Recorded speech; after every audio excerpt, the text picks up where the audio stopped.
인간이 느낄 수 있는 여러 감정들 중 가장 아름다운 것을 꼽으라고 한다면 단연 사랑이라는 감정이 먼저 떠오르곤 합니다. 사랑의 종류는 굉장히 다양한데요. 이처럼 다양한 종류의 사랑 중에서도 가장 위대하다고 여겨지는 사랑이 있습니다. 바로 부모의 사랑이죠. 물론 사랑이라는 건 추상적인 감정에 속하기 때문에 그 넓이와 깊이를 숫자적으로 표현할 수는 없습니다. 그러나 자식을 향한 부모의 사랑은 단순히 감정을 베푸는 것에서 끝나지 않고 그 속에 배려, 희생, 헌신 등 대상을 향한 무조건적인 태도와 행위가 포함되어 있습니다. 아낌없이 주는 나무와도 같죠. 하지만 제가 오늘 준비한 사건 속에 등장하는 한 인물은 이 사랑이라는 감정을 모르는 것처럼 보입니다. 당시 사건을 접했던 많은 사람들로 하여금 부모의 역할에 대한 근본적인 의문을 품게 만들었죠. 한 아이의 의문스러운 죽음과 엄마라는 여성의 기이한 행동. 2008년 미국 플로리다주에서 일어났던 이야기입니다. 사진 속 여성의 이름은 케이시 앤서니. 학창시절 그녀는 학교를 다니는 것보다 노는 것을 좋아하는 소위 문제아라고 불리는 아이였습니다. 하루가 멀다 하고 친구들과 여러 파티를 전전하며 음주 가무를 즐겼죠. 공부에는 전혀 뜻이 없었기 때문에 일찍이 고등학교를 중퇴하고 부모의 재산에 의지해 살아가고 있었습니다. 그러던 케이씨가 19살의 나이에 덜컥 임신을 하게 됩니다. 초기에는 임신 사실을 전혀 인지하지 못했어요.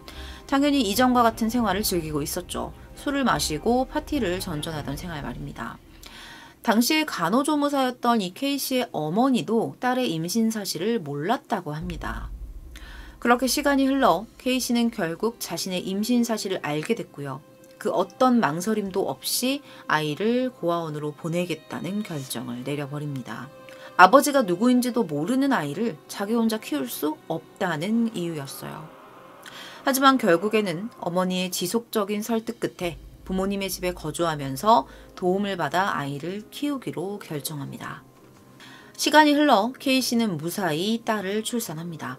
이 아이의 이름은 케일리였어요. 보시는 것처럼 굉장히 예쁜 아이였습니다. 아이가 주는 행복은 굉장히 컸습니다. 삭막했던 이 집에 웃음소리가 들리기 시작했죠. 처음에는 고아원으로 보내버리겠다고 마음을 먹었던 케이씨 역시 아이와 잘 지내는 것처럼 보였다고 해요.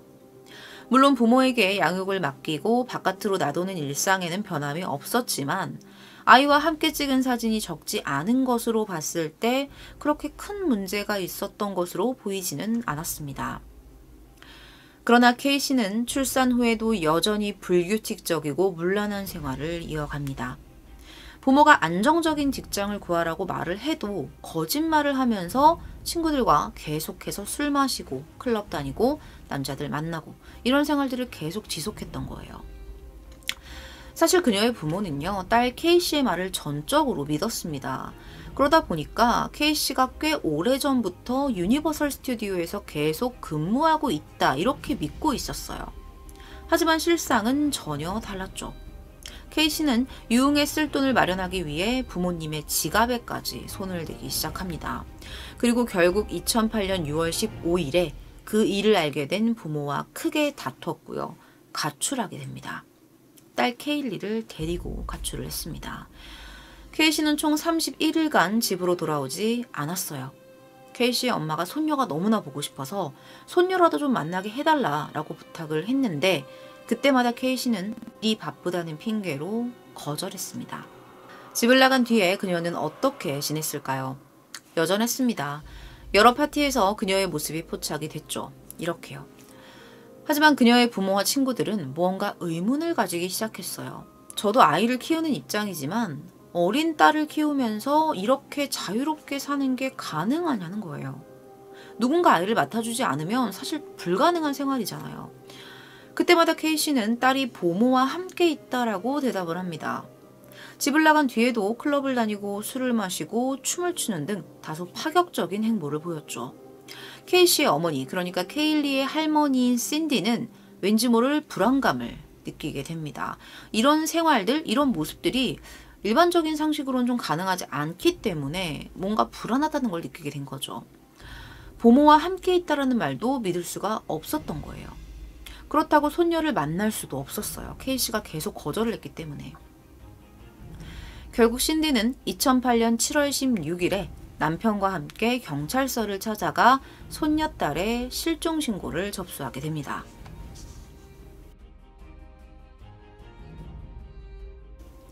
자, 신고가 접수가 됐고요.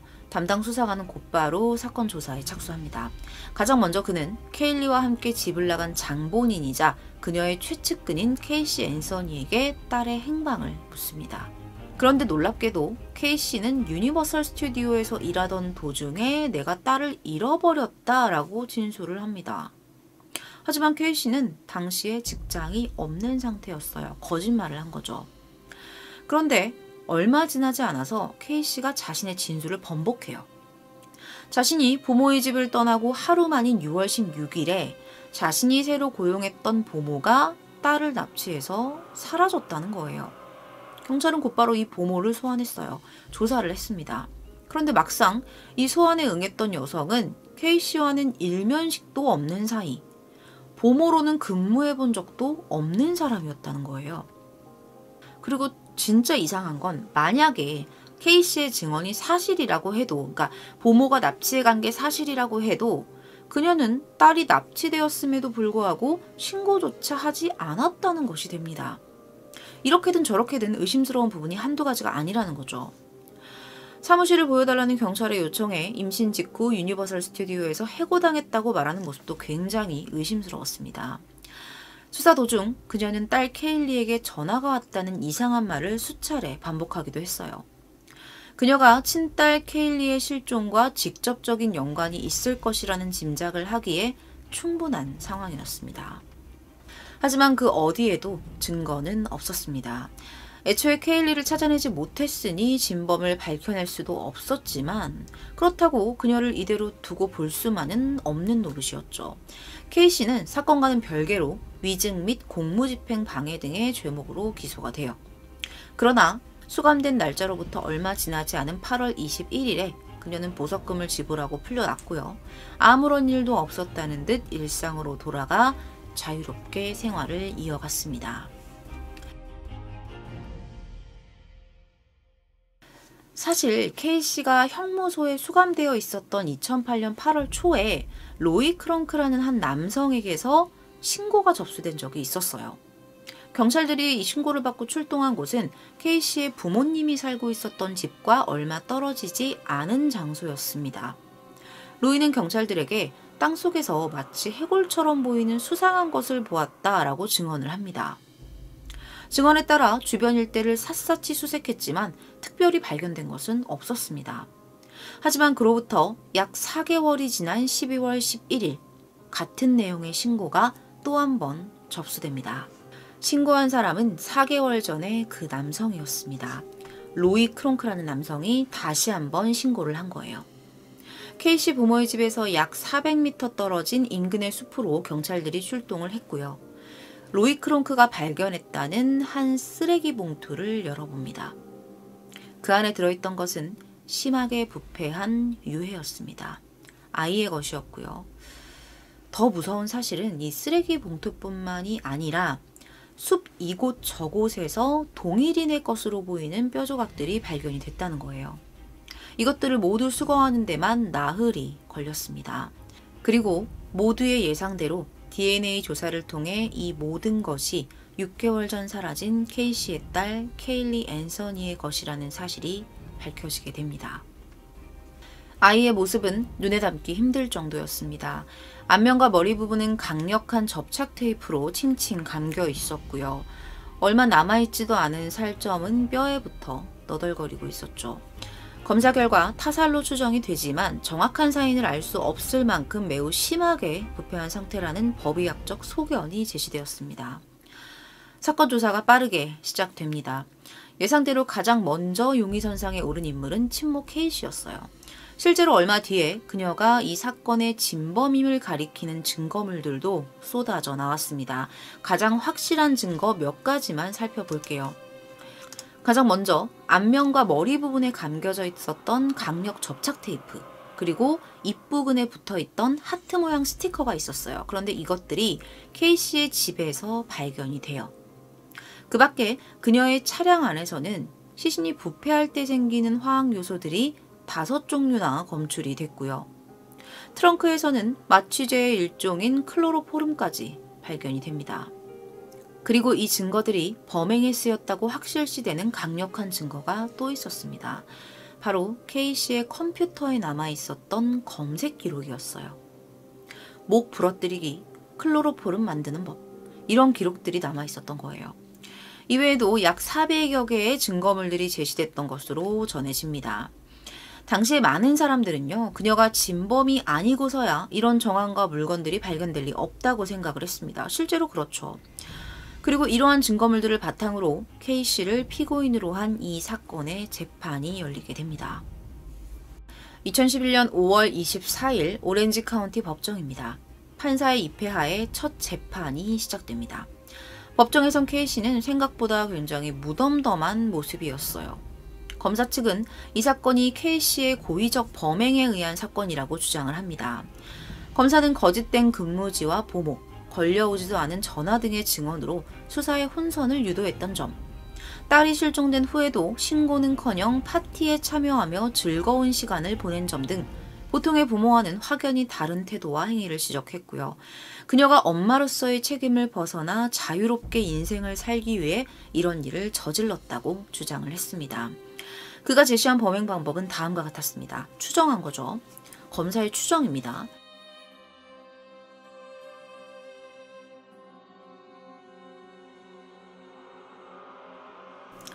어디까지나 가설에 불과했지만 모든 정황과 증거물을 토대로 한 일리 있는 추정이라고 볼 수가 있습니다. 그러나 뒤이어 이에 반박하는 변호인 측의 주장은 당시 많은 사람들을 충격에 빠뜨릴 정도로 놀라웠어요. 그들에 따르면 케일리가 2008년 6월 16일 수영장에서 실수로 익사를 했고, 이를 목격한 K씨의 아버지 조지가 딸과 함께 손녀의 죽음을 은폐하려 했다는 거예요. 덧붙여 변호인은 케일리의 엄마인 K씨가 어린 시절 아버지와 오빠에게 성추행을 당해 온전치 못한 정신상태라는 점을 전제로 깔면서 로이 크롱크라는 남성이 진범일 가능성을 배제해서는 안 된다라고 주장을 했습니다. 로이 크롱크 기억나시죠? 처음에 사망한 케일리를 발견하고 신고했었던 남성이었죠. 검찰 측도 가만히 있지 않았습니다. 반박이 이어집니다. 첫 번째 증인으로 소환된 인물은 K씨의 아버지인 조지 앤서니였습니다. 그는 자신은 물론 아들 역시 K씨를 추행한 적이 전혀 없었고, 딸이 본가에 잠깐 들렸던 적이 있었다고 해요. 7월 15일에 그녀의 차량 안에서 무언가 썩고 있는 듯한 냄새를 맡았다고 증언을 했습니다. 두 번째로 소환된 증인은요, 부검에 참여한 검시관이었습니다. 그는 모든 부검 결과를 종합한 결과 명확한 사인은 알 수가 없지만 케일리의 몸에 남아있는 여러 흔적을 토대로 타인에 의한 사건으로 추정된다고 진술을 합니다. 또한 그는 아이가 없어진 뒤에도 한 달이라는 기간 동안 신고가 접수되지 않은 점으로 미뤄봤을 때 이것은 K씨의 범행일 가능성이 매우 높다고 지적을 했죠. 마지막 증인은 플로리다의 저명한 대학 교수인 마이클 워런이었습니다. 그는 컴퓨터 그래픽을 통해 범행 과정의 상황을 재현한 영상을 제작해서 판사에게 제출을 했어요. 당시에 피고인 측에서 이 영상의 상영을 반대했지만 판사의 재량으로 재생이 되었다고 하네요. 예상하셨다시피 이 영상은 앞서 검사가 추정했던 이 범행 과정의 내용을 아주 비슷하게 담고 있었습니다. 뒤이어 변호인의 팽팽한 반박이 제기됩니다. 이 변호인 측의 첫 번째 증인은요, 수석 법의학자였어요. 그의 말에 따르면 강력 접착제가 처음 붙여진 위치가 입과 코라는 점이 불명확하기 때문에 진범이 아이를 질식사시켰다는 사실은 확인할 수가 없는 것이고, 아이의 유해를 모으는 과정에서 그 위치가 바뀔 수 있다라는 가능성을 제시합니다. 또한 사체에서 발견된 하트 모양의 종이 스티커가 정말 K씨의 집에서 발견된 스티커와 동일한 것인지에 대한 의문까지 제기를 했죠. 두 번째 증인은 아이의 부검에 직접 참여했었던 병리학자 워너 스피츠 박사였습니다.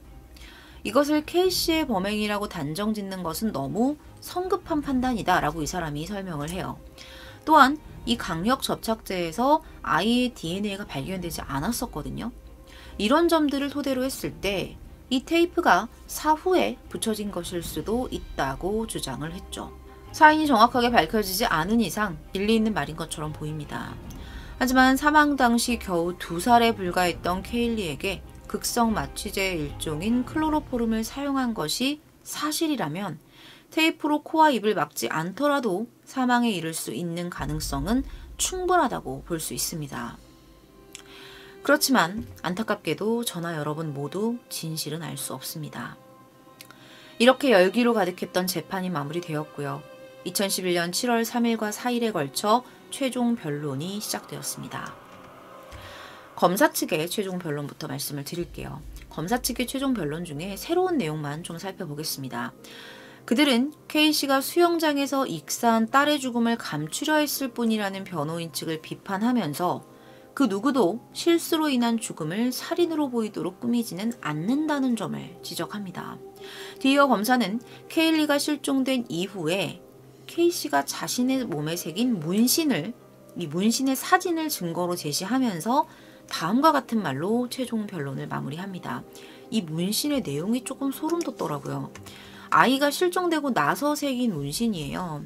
이탈리아어로 되어 있는데 아름다운 인생이라고 쓰여 있습니다. 아이를 잃은 어머니의 인생이 과연 아름다울 수가 있을까요? 실종된 뒤에 어떻게 이런 문신을 새겨 넣을 수 있는지 의문이 생기네요. K씨는 자신이 원하던 삶과 아이의 양육 중에 하나를 선택해야만 했다. 결국 그녀는 아이를 희생하기로 결정하고 이 같은 범행을 저질렀을 것이다. 이후에 변호인 측의 최종 변론이 이어졌습니다. 판사는 그들에게 조지가 K씨에게 추행을 당했다는 사실은 증명할 수 없는 것이기 때문에 언급해서는 안 된다는 점을 상기시켰다고 해요. 변호인 측은 검사 측이 부족한 증거만을 내세워 피고를 몰아가고 있다고 주장합니다.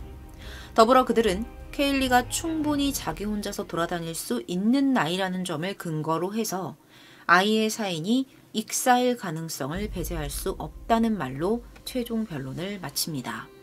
최종 판결 직후 K씨의 모습입니다.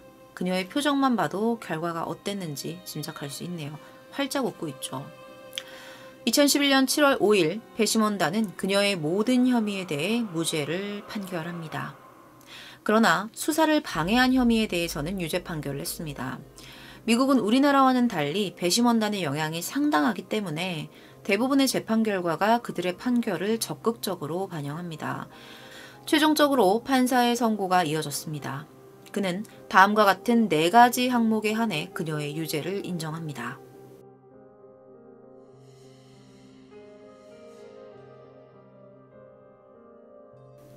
덧붙여 판사는 그녀에게 1년 동안 자치군 내에서 거주할 것과 각 4가지 항목에 대해 법으로 지정할 수 있는 최대 금액인 $1,000를 지불하라고 선고합니다.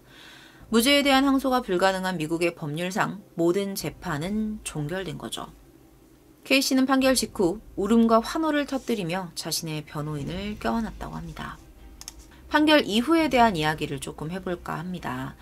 이후에도 미국의 언론은 케일리 사건을 집중적으로 조명합니다. 아이의 실종부터 사망에 이르기까지의 모든 과정이 각 언론사 신문의 1면에 실렸고요.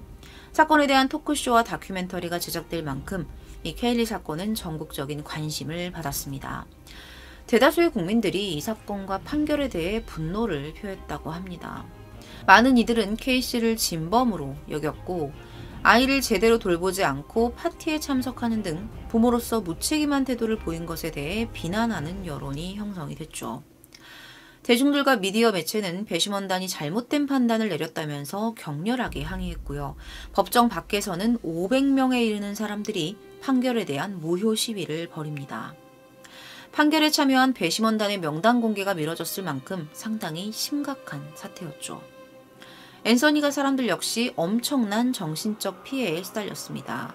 K씨의 아버지는 수차례 협박은 물론 지나친 언론의 관심과 시위자들의 공격으로 인해 우울증에 시달렸다고 합니다.